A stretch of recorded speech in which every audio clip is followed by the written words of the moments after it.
The creature's rugged skin revealed intricate patterns of mana circulation, a beautiful display of natural energy processing. His mental analysis continued while observing the worm. He concluded that it must have been about 2 months ago.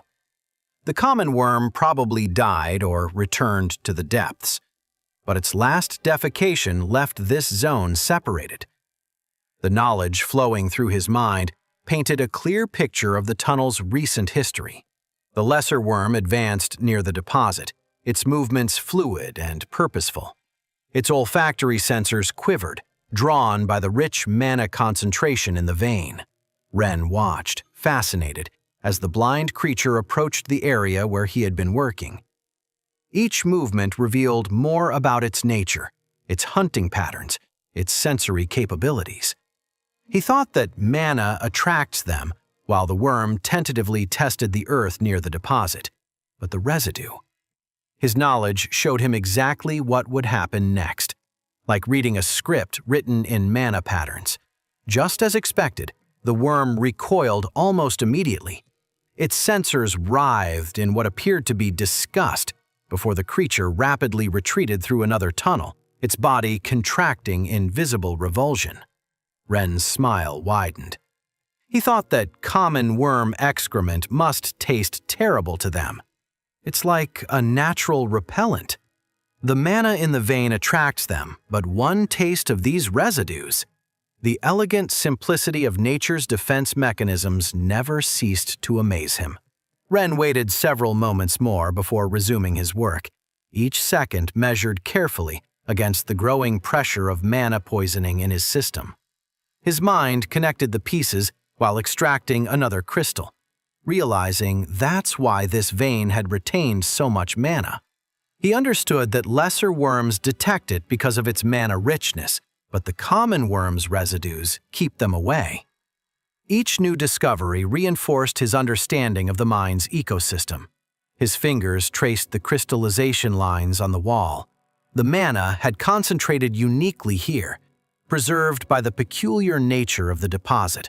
The patterns told a story of power, trapped and refined over recent months. He thought, while packing another portion, that nobody else would come looking in such a cramped hole, and lesser worms won't eat what's basically a pile of worm feces unless by accident. The irony of finding treasure again in what others would avoid brought a slight smile to his face.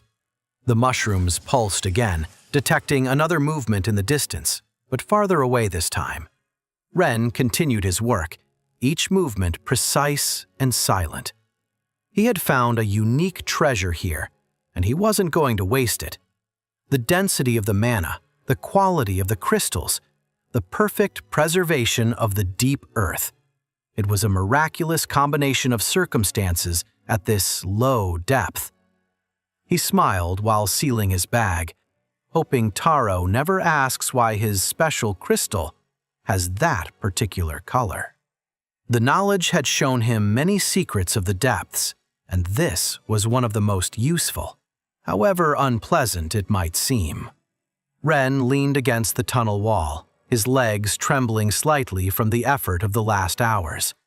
The bag at his waist weighed pleasantly, the result of a productive but risky expedition. The bronze crystals clinked softly against the iron ones, while the black earth remained stored in its own bag. 2 bags. He counted mentally while the mushrooms in his hair pulsed ever more slowly, that he had almost 40 bronze crystals, plus the 50-some iron ones that surrounded them in the vein, and enough black earth for several complete ceilings. He could have gotten more, but a slight dizziness made him lean against the wall again. The dense mana was beginning to affect his system after more than 3 hours of exposure. The mushroom's processing capacity was severely reduced. He straightened with effort, thinking it was time to start heading out. He had 40 minutes before the mana poisoning became serious. Ren took out his canteen and took a long drink. The water helped mitigate the effects, but it was only a temporary solution. He needed to get out soon.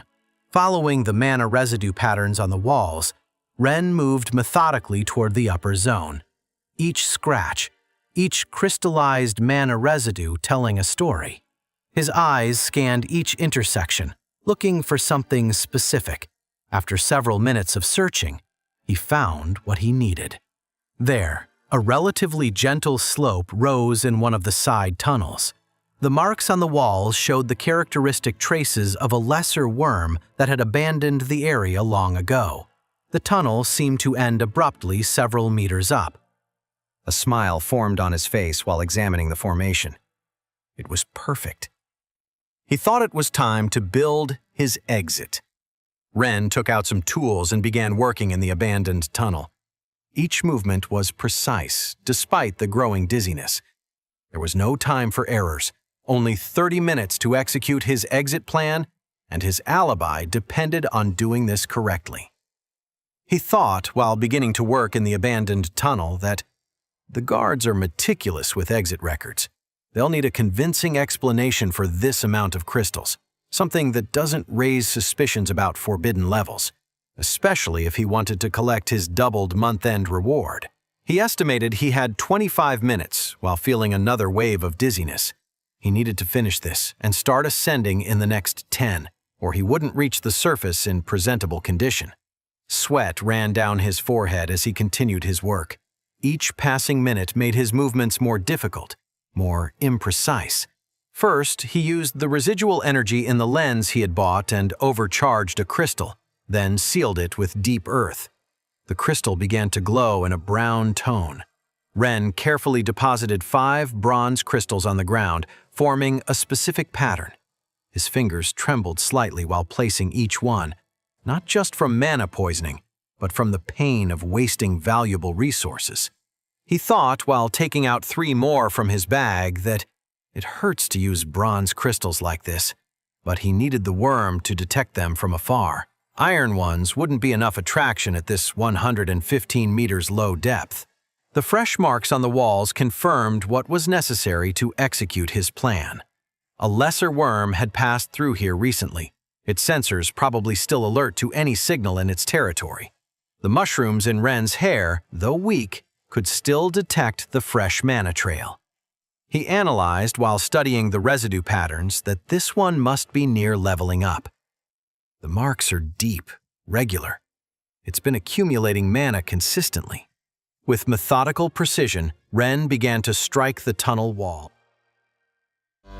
Wait, that's not the end. You've just had a free taste. Now get the full story on the Pocket FM app, link in description. Check out our next video and playlist, and don't forget to like, share, and subscribe.